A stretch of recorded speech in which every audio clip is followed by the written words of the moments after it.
오늘은 엘리사를 통해 나타난 하나님의 기적들, 이런 제목으로 말씀을 드리도록 하겠습니다. 성경 말씀은 열왕기하 4장 38절에서 41절까지입니다. 열왕기하 4장 38절이요. 엘리사가 다시 길갈에 이르니 그 땅에 흉년이 들었는데 선지자의 제자들이 엘리사의 앞에 앉으니라. 엘리사가 자기 사환에게 이르되 큰 솥을 걸고 선지자의 제자들을 위하여 국을 끓이라 하며 한 사람이 채소를 캐러 들에 나가 들포도 동굴을 만나 그것에서 들 호박을 따서 옷자락에 채워 가지고 돌아와 썰어 국 끓이는 솥에 놓되 그들은 무엇인지 알지 못한지라. 이에 포다가 무리에게 주어 먹게 하였더니 무리가 국을 먹다가 그들이 외쳐 이르되 하나님의 사람이여 솥에 죽음의 독이 있나이다 하고 능히 먹지 못하는지라. 엘리사가 이르되 그러면 가루를 가져오라 하여 솥에 던지고 이르되 포다가 무리에게 주어 먹게 하라 하며 이에 솥 가운데에 독이 없어지니라. 아멘. 엘리사는 엘리야에 이어서 북이스라엘 초기에 활약했던 유명한 예언자입니다. 그 이름의 뜻은 하나님은 구원이시다. 하나님은 구원이시다. 이런 뜻입니다. 엘리사는 북이스라엘의 그 왕들, 그러니까 여호람, 예후, 요아스 시대까지 4대에 걸쳐서 약 50년 동안 나라의 대표 예언자로서 활동을 하였습니다. 엘리사의 그 참 영적 능력을 한마디로 말하면 엘리사의 능력을 갑절이나 받았던 그런 예언자라고 우리가 알고 있습니다. 그래서 이 엘리사가요, 구체적으로 말씀드리면 엘리야가 체험했던 기적을 두 배로 이렇게 체험을 합니다. 엘리야를 통해서 나타난 하나님의 기적은 7가지였었는데요. 물론 뭐 많이 있습니다만은 성경에 이렇게 정리해 보면 7가지 큰 역사적인 그 기적이 있었고요. 그 다음에 엘리사가 이어가지고 2배, 그러니까 14번의 아주 큰 기적이 있었습니다. 그래 이게 너무 많기 때문에 오늘은 이 중에 절반 7가지의 기적을 살펴보면서 은혜를 받도록 하겠습니다. 첫째로 엘리사가 행한 첫 번째 기적은 뭐냐면은 요단강을 가르고 건넌 사건이었습니다.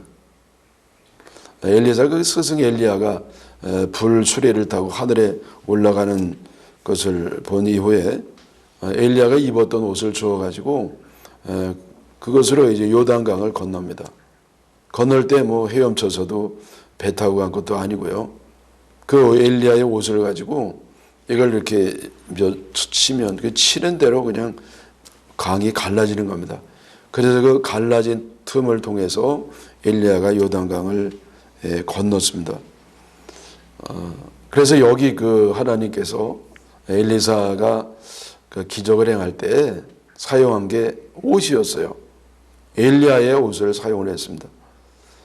여러분 옷은요 그냥 뭐 우리 이렇게 뭐 우리를 뭐 가리는 뭐 그런 용도 정도가 아니죠.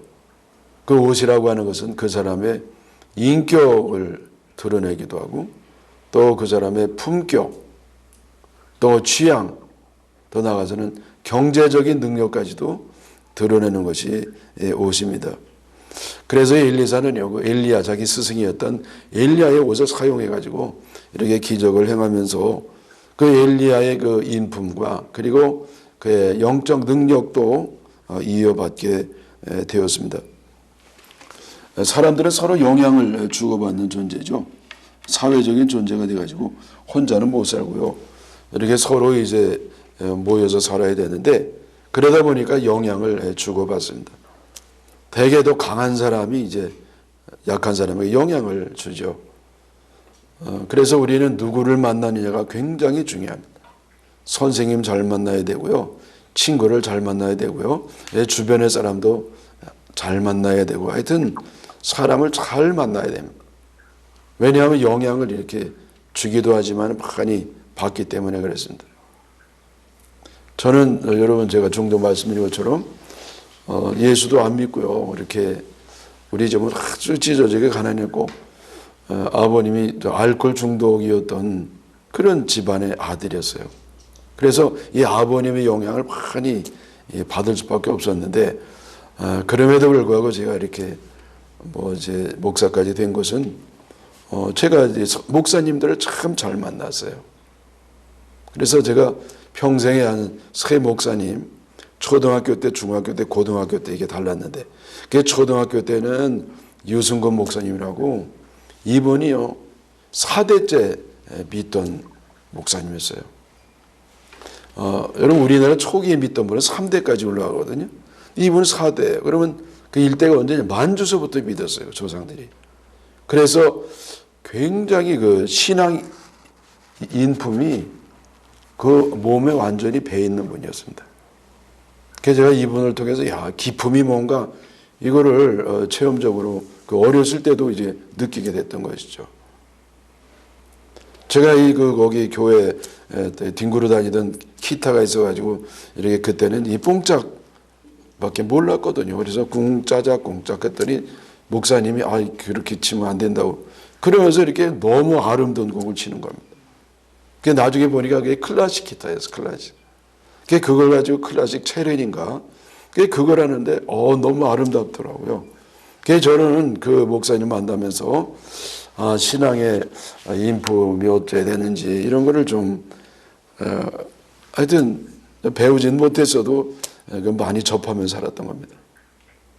두 번째는 유승근 목사님이 중등부 때 또 저희를 이제 가르쳤던 목사님인데 이분이 이제 전도사이셨어요. 근데 막 예수 믿고 이제 변화돼서 했던 분인데 나중에 모건대 총장 하셨죠. 아주 참 이지적인 분이었어요. 그래서 지성적인 믿음이 뭔가 좀 제가 느낄 수 있었고요. 그 다음에 고등학교 때는 이석주 목사님이라고 이분은 당시에 한국의 3대 부흥사 가운데 한 분으로 여겨질 정도로 그렇게 아주 그 영적 능력이 탁월한 목사님이었습니다. 1년 동안 입산수도 하면서요. 하여튼 별의별 은사를 다 체험한 목사님이었는데 저도 이제 그 근방에 있으면서 이 성령의 능력이 뭔가 그거를 이제 체험하게 된 것이었습니다. 제가 많이 배우지 못했어요. 그냥 옆에서 이렇게 들여다보고 그랬던 것인데 그럼에도 불구하고 많은 영향을 받아가지고 오늘날까지 참 이르렀다. 대단히 감사하게 생각하죠. 여러분 그래서 이것은 이제 영향을 받는다는 것인데 좋은 사람을 만나는 그런 복이 있으시기를 축원합니다. 두 번째는 좋지 않은 물을 가지고 좋은 물을 만든 그런 사건입니다. 엘리야가 초기에 머물렀던 여리고는요, 그 위치는 좋았는데 물이 좋지 않았습니다. 그래서 식물들이 비실비실했습니다. 열매를 제대로 맺지 못했던 그런 땅이었습니다. 그래서 엘리야가 제자들에게 소금을 가져오라. 그래가지고 소금을 가지고 막 물이 솟는 그 샘물에다가 소금을 팍 붓더니요. 그때부터 그 샘물이 아주 단물이 되고요. 아주 정말 순수한 생수가 돼가지고 이제는 열매들이 잘 맺히면서 그 여리고성이 옥토가 되는 겁니다. 여러분 여기서 소금은 예수님을 상징합니다. 그리고 엘리사가 고친 샘물은 예수님이 주시는 말씀을 상징합니다. 요한복음 3장 13절에 이 물을 마시는 자마다 다시 목마르거니와 내가 주는 물을 마시는 자는 영원히 목마르지 아니하리니 내가 주는 물은 그 속에서 영생하도록 솟아나는 샘물이 되리라. 여러분 여기 그냥 물은 세상에서 그저 마시는 물인데 그것은 세상의 지식이나 사상 어떤 이념이나 우상 종교를 말한다고 보겠습니다. 이런 것들은 진짜가 아니에요. 진짜가 아니에요. 진짜 지식이 아니기 때문에 아무리 마셔도 계속 갈증이 나올 수밖에 없는 그런 겁니다. 그러나 우리 예수님이 주시는 말씀은 아주 진정한 진리이기 때문에 이걸 한번 마시면은요, 이제는 더 이상 갈증을 느끼지 아니하고 참된 만족을 느끼게 되는 줄 믿습니다. 또 여러분, 소금은요, 우리 예수 그리스도를 믿는 거듭난 사람들, 그게 소금이라고 그래요. 우리는 짠맛이 있어가지고요, 이 참 부패한 세상에 들어가면 세상이 변화하고 더 이상 썩지를 않습니다. 근데 여러분, 요즘 우리 사회가 얼마나 썩었습니까? 그래서 얼마나 욕을 많이 합니까?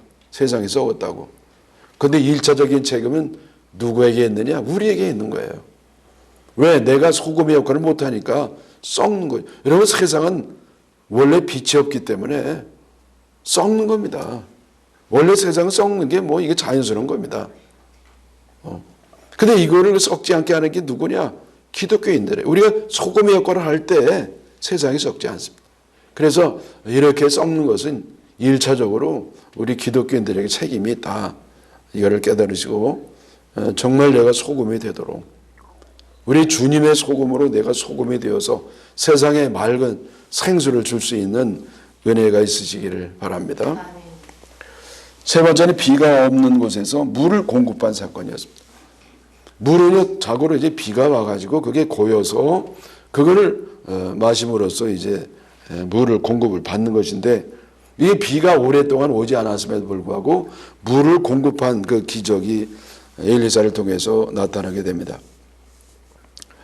이러면 모압은요, 이스라엘의 그 적대 국가였죠. 먼저 형제 나라였습니다만은, 그런데 나중에는 완전히 적대국이 됐어요. 근데 원래는 그 모압이 이스라엘의 조공을 바쳤습니다. 아합 왕 때에 엄청난 조공을 바쳤어요. 근데 아합 왕이 죽자마자 이제는 조공을 안 바치는 겁니다. 국력이 약해지니까요, 이렇게 조공을 바치지 않아요. 여러분, 그 악한 왕은요, 국력도 약해져. 아니에요. 악한 왕 때 국력이 더 커집니다. 대개 성경에 보면. 그래서 못된 왕, 악한 왕이 능력이 더 많아요, 대체적으로. 근데 착한 왕들은요, 능력이 별로 없어. 여러분, 요즘 세상에서 그래요. 착한 사람 보면은요, 능력이 별로 없어요. 물론 우리 교인들은 전혀 상관없습니다만은. 그래가지고 이게 꼭 뭐 거기와 연관된 거 아니거든. 그래서 아합 왕이 죽자 이제는 모압이 반란을 일으켜가지고 배신하고 결조공을 안 바치니까 이제는 그 이스라엘 왕 여호람이죠. 여호람이 잘 남쪽에 있는 유다 왕을 여호사밧 왕을 설득해가지고 이제 모압을 공격을 했습니다. 그때 에돔 왕도 이제 가담을 했습니다. 근데 이 전쟁하는데 문제가 생겼습니다. 그 문제가 뭐냐면은 물이 떨어진 겁니다. 가져온 물이 7일 만에 떨어졌어요. 이게 떨어졌으면 그 주변에 우물이라든지 개울이라든지 공급해야 되는데 없어요. 오랫동안 비가 안 와가지고. 이게 야단 났습니다. 원래 이렇게 어디를 통해서 대군이 행진하냐면은 그 대로를 통해서요. 근데 대로 옆에는 주로 와디라고요. 그 골짜기에 있거든요. 근데 와디는 보통 때는 물 없는, 비나 와야 강이 생기는 그런 거 와디라 그래요. 그러니까 뭐 물이 없는 것이었죠. 그래서 엘리사에게 좀 도와달라고 했습니다. 그래도 엘리사가 이제 하나님께 계시를 받아가지고, 자, 그러면 개울을 많이 파라 말이죠. 개천을 많이 팠어요.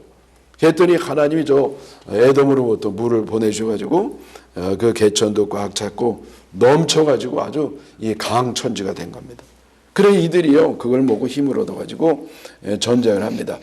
근데 여러분, 여기서 아주 희한한 일이 벌어지는데, 그게 뭐냐면은 그 모압 사람들이요, 이제는 나중에 딱 보니까 피가 이렇게 핏물이 꽉 차 있는 거예요, 천지에. 그 핏물이 뭐냐면은 이제 물이 생겼잖아요. 없던 물이 생겼단 말이에요. 근데 생겼는데 아침에 해가 탁 떠오르면서 해오른 멋있는 그 붉은 태양하고 비춰가지고 이게 피로 다 본 겁니다. 여기 그 전에 없던 몰랐어요. 땅이었는데 이 땅에 갑자기 피가 있으니까 이게 지들끼리 싸우다가 이게 동맹군들이 되게 서로 많이 싸우지 않습니까? 그 동맹군들이 싸우니까 이 틈에 기습하자고 막 쳐들어가 가지고 웬걸 철저히 전쟁 준비하고 있었던 그 연합군에게 당해 가지고요 대패를 당합니다. 그래서 여러분 여기 이 이스라엘하고 모압과의 전쟁에서 누가 이겼느냐? 하나님이 이기신 겁니다. 하나님이 기적을 베푸셨거든요. 하나님이. 그래서 여러분 잠언 21장 31절을 보면 쌀란을 위하여 마병을 예비하거니와 이김은 여호와께 있느니라. 여러분 사람들이 막 전쟁 준비한다 할지라도 결국 전쟁의 승패는 하나님께 달렸다. 그래서 여러분 우리가 전쟁이 이기는 비결이 뭐냐? 군사력을 많이 증강시키는 것도 필요합니다. 그것도 해야 돼요. 근데 그거보다 결정적으로 더 중요한 건 뭐냐면은 내가 하나님 편에 서는 겁니다. 내가 하나님은 내 편을 끌어들일 수 없어요. 못 끌어들여요. 내가 하나님 편에 하나님 기뻐하는 사람이 되면 하나님 편이 되면 하나님은 나를 위해서 싸우시는 겁니다.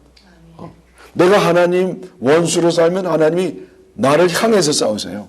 근데 내가 하나님 편이 되면 하나님 뜻을 알고 그 뜻에 철저히 순종하면 하나님이 내 편이 되셔서 나를 위해 싸우시니까 백전백승하는 줄 믿습니다. 네 번째 이 어떤 그 기적이냐면요, 빌려온 그릇을 기름으로 채운 사건입니다. 엘리사의 제자모 한 명이 죽었습니다. 젊은 사람이. 그랬더니 그 부인이 이제 과부가 됐습니다. 그래서 이 참 생각할 때문에 부득이 이제 빚을 잔뜩 줬는데요. 이 갚을 수가 있어야죠. 여러분 이 빚자이 왜 그 빚 진 사람이 되냐면은요. 그 안 갚으려서 그런 게 아니에요. 돈이 없으니까 그렇게 되는 겁니다. 그래서 지금 너무 이제 공경에 빠져 있을 때 그 빚쟁이가요 갚을 길이 없으니까 그 아들 어린 아들들 데려다가 이제는 이거 나 종으로 주면 내가 탕감해 주겠다. 그래 데려갈 위기에 처했습니다. 그랬더니 이 선지자 종의 부인이요 엘리사한테 와서 하소연을 한 겁니다. 그랬더니 엘리사가 있다가 자 너희 집에 뭐 있냐 그릇 뭐 없어? 한 그릇 하나 있습니다. 그거 한데 그릇 싹 빌려봐. 최대한대로 그릇을 많이 빌려오라. 그래 여인이 애들하고 막 그릇을 많이 빌려왔습니다. 그랬더니 거기에 골방에 들어가가지고요 기름을 이제 붓는 거예요. 그 기름이 어디서 나온지 몰라. 성경에 안 써 있어. 근데 하여튼 여기 그냥 부면 또 생겨서 또 이렇게 붓고 해서 그냥 그 그릇이 뭐 얼마든지 모르겠어요. 하여튼 뭐 많은 기름을 가지고 이걸 팔아가지고 그래서 이 과부가 애들하고 이제 먹고 산 이야기입니다. 여러분 이렇게 이제 선지자의 정도요 일찍 죽을 수 있어요. 전 주님의 일을 하면 복을 받아야 되잖아요. 근데 이렇게 저 남편이 일찍 죽을 수도 있다니까요. 먹고 살기 어려워가지고 애들이 이렇게 팔려나갈 그런 지경에 이를 수도 있습니다. 여러분 이게 인생이고 우리 신앙입니다. 우리는 예수 믿으면 뭐 꽃길만 가는 줄 아는데 아니에요. 가시밭길 여전히. 근데 여러분 여기에 그래도 감사한 건 뭐냐면은 하나님이 그걸 다 아신다는. 하나님 다 아셔요. 그걸 왜 그렇게 두시느냐? 몰라요. 근데 그 안에 하나님이 깊은 뜻이 있습니다. 분명히 있어요. 나중에 알게 되는 것이죠. 그때는 몰라도. 그래서 주님이 이렇게 우리 위로해 주십니다. 시편 50편 15절에 환난 날에 나를 부르라. 내가 너를 건지리니 내가 나를 영원하게 하리라. 네. 여러분 우리는 환난의 연속 가운데 살고 있어요. 주님의 뜻대로 살아도 어려움이 있습니다. 내가 산을 넘어오면 이제는 뭐 좀 평탄한 길이 오겠지. 있죠. 근데 어느 사이에 보면 또 큰 산이 내 앞에 있어요. 그게 넘어가야 되는데 이게 넘어갈 힘은 없어. 넘어가야 되는데. 그래서 그 환난 날에 내가 낙심하지 말고 넘어지지 말고 나를 부르라. 내가 너를 건지리니. 여러분 이걸 믿으시기를 바랍니다. 시편 46편 1절에 하나님은 우리의 피난처시여 힘이시니 환난 중에 만날 큰 도움이시라. 여러분 우리가 환난을 당하면은요 아무도 돕는 자가 없는 것 같다. 하나님은 나를 안 도우시는 것 같고 하나님 저 멀리만 있는 것 같고요. 하나님을 사랑하지 않는 것 같고 심지어 하나님 안 계신 것 같아요. 그러나 그렇지 않단 말이에요. 이 환난 가운데 낙심되는 환난 가운데 누가 도움이냐? 하나님이 우리 피난처의 힘이요 큰 도움이시라. 여러분 이걸 꼭 믿기를 바랍니다. 그다음에 다섯 번째 어떤 기적이 또 엘리사에게 나타나는가 하면요, 이 수넴 여인에게 아이를 낳게 해준 사건이었습니다. 엘리사가 수넴에 갔을 때요, 거기에 어떤 귀부인이 있었는데 이 귀부인이요, 이 엘리사가 올 때마다 그냥 음식을 잘 접대해 줬습니다. 그뿐만 아니었습니다. 이 수넴 여인은요, 엘리사 남편하고 의논해 가지고 이제 방을 이렇게 꾸몄어요. 그리고 엘리사가 오면 거기서 이제 있습니다. 기도도 하고 말씀도 보고 이렇게 좀 쉬기도 하도록 그렇게 아주 고맙게 잠자리까지 제공해 주었습니다. 그 엘리사가 이 너무 고마운 여인에게 이 뭔가 나도 좀 도와줬으면 좋겠다. 그래가지고 이 소원이 뭐 있느냐? 뭐든지 얘기해봐라. 그랬더니 여인이 저는요 내 백성 가운데 거합니다. 다시 말하면 나는 부족한 게 없습니다. 그저 내가 우리 저 백성들하고 이렇게 같이 옆에 살고 있는 이것만 해도 나는 만족하는 것이고 난 뭐 더 바랄 거 없습니다. 여러분 여인은 참 순수한 섬김이었습니다. 대가를 바라지 않았죠. 일체 대가를 바라지 않냐고 순수하게 섬긴 여인이었습니다. 그래서 결국 이 엘리야가 종을 통해 알아본 결과 애가 이제 없는 겁니다. 근데 애를 가질 가능성이 없습니다. 남편이 나이가 너무 늙어가지고 이제는 안 돼요. 그래서 엘리사가 하나님께 기도해서 이제 아주 좋은 옥동자를 낳게 되었습니다. 여러분 하나님은 불가능이 없으십니다. 특히 생명은 하나님께 달린 줄로 믿습니다. 그래서 애가 없어서 참 어렵다 할지라도 하나님께 아뢰면 하나님께서 아이를 주실 줄 믿습니다. 기도한다고 다 주시지 않더라고요. 그러나 하나님 뜻이 있으면은 주셔요. 성경에도 삼손은요 원래 그 어머니가 애를 못 낳는 여인이었는데 하나님의 은혜로 삼손을 낳은 겁니다. 또 우리가 잘 아는 세례 요한도 그 어머니가 엘리사벳이잖아요. 영화 배우 엘리사벳 이름이 그건데, 근데 여러분이 엘리사벳도 아기를 못 낳는데 하나님 은혜를 주셔가지고 순전히 기적으로 하나님의 은혜로 애를 낳습니다. 그래서 여러분 어제나 오늘에도 동일한 하나님께서 또 아기가 없는 사람들에게 이렇게 기도하면 가끔 주신단 말이에요. 저도 이렇게 결혼한 지 7년이나 돼가지고 아기가 없는 집에 안수기도 해주고 그랬더니요, 아기가 생겼어요. 또 어떤 집도 거기도 굉장히 오랫동안 아기를 못 낳은 집도 있었는데 그 같이 기도를 하고 그랬더니 아기가 생겼습니다. 근데 문제가 또 생기더라고. 여러분 우리는요 늘 문제 속에 사는 거예요. 아기를 없다가 가졌는데 교통사고가 났어. 누가 와가지고 차를 뒤에서 들이받았나. 그래가지고 병원 갔더니 이 유산기가 있어요. 그 충격으로 애를 이제 애가 이제 애가 이제 사산할 위기에 있습니다. 아이고 참. 그래서 그냥 얼마나 기도했나 몰라. 이 부인은 그냥 늘 누워 있고 그다가 아기를 낳습니다. 쌍둥이를 낳아가지고 아이고 참.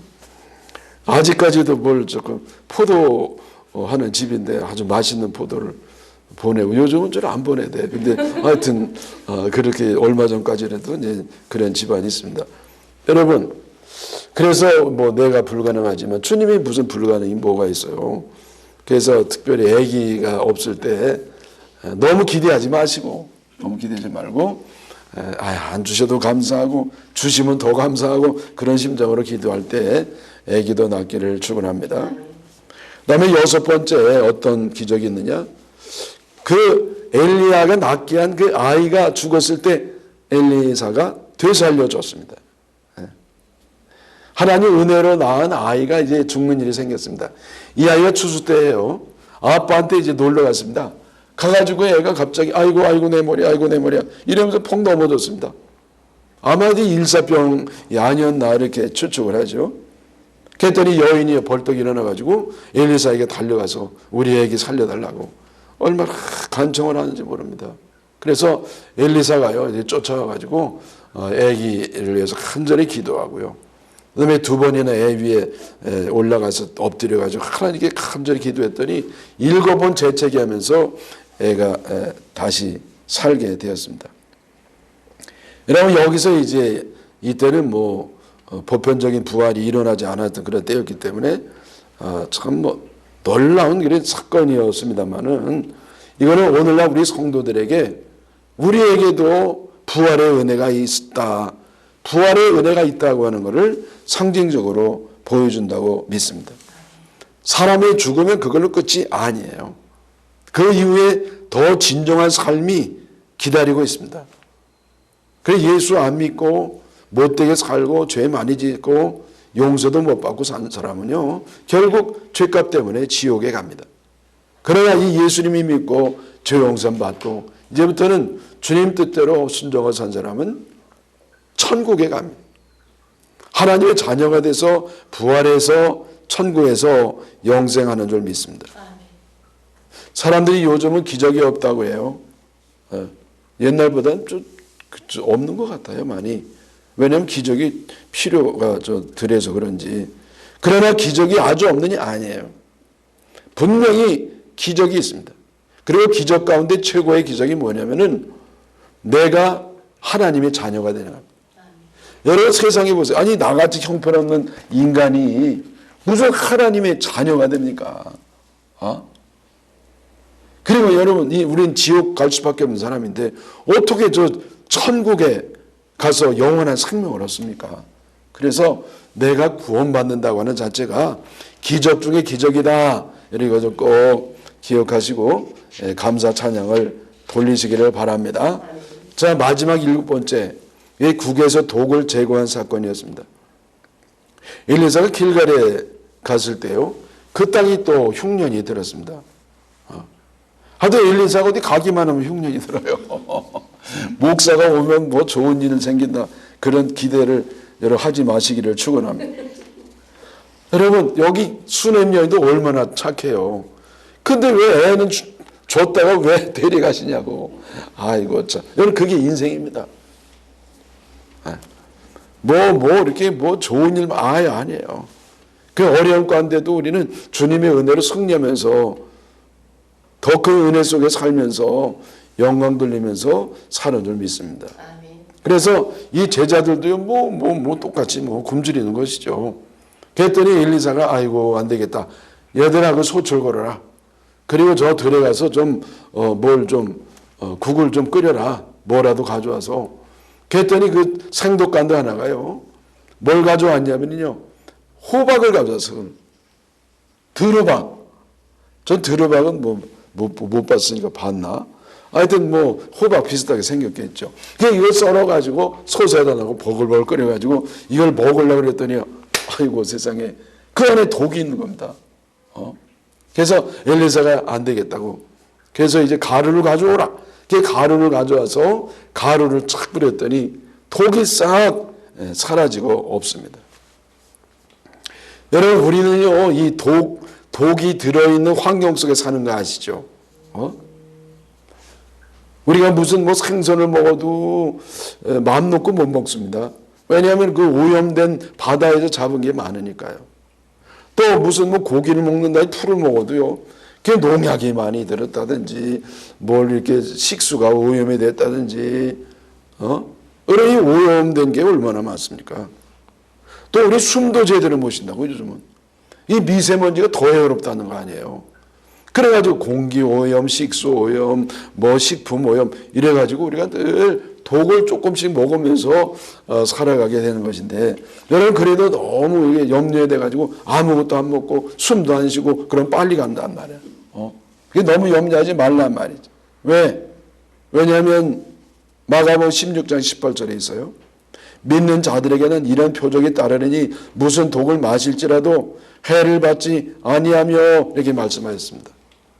우리는 매일매일 조금씩 독을 마시며 살지만은 그러나 진정으로 주님 믿고 주님의 은혜 가운데 있는 사람은 무슨 독을 마셔도 해를 받지 아니한다는 말이지. 아멘이시죠? 우리는 마귀에게 공격을 당해도 해를 받지 아니합니다. 공격을 당해서 고생을 할지라도 여러분, 인간의 영혼을 죽이는 독이 뭡니까? 그건 죄예요. 인간의 영혼을 죽이는 독은 죄다. 그 죄가 있으면 우리는요 해독이 안 돼. 이 죄를 해독시킨 건 세상에 아무것도 없어. 그러나 유일한 해독제가 있는데 그게 예수님의 보혈이에요. 예수님의 보혈, 그것이 아주 최강의 해독제입니다. 어떤 죄를 졌다 할지라도 그 해독제 주사를 맞으면, 예수님 보혈의 해독제 주사를 맞으면 우리는 해독이 되어가지고 영원한 생명을 얻고 구원을 받는 줄 믿습니다. 여러분, 그래서 이제 예수님이 우리의 모든 죄의 독을 해독시키셔서 건강하시게 영적으로 오래 사시기를 주님의 이름으로 축원합니다.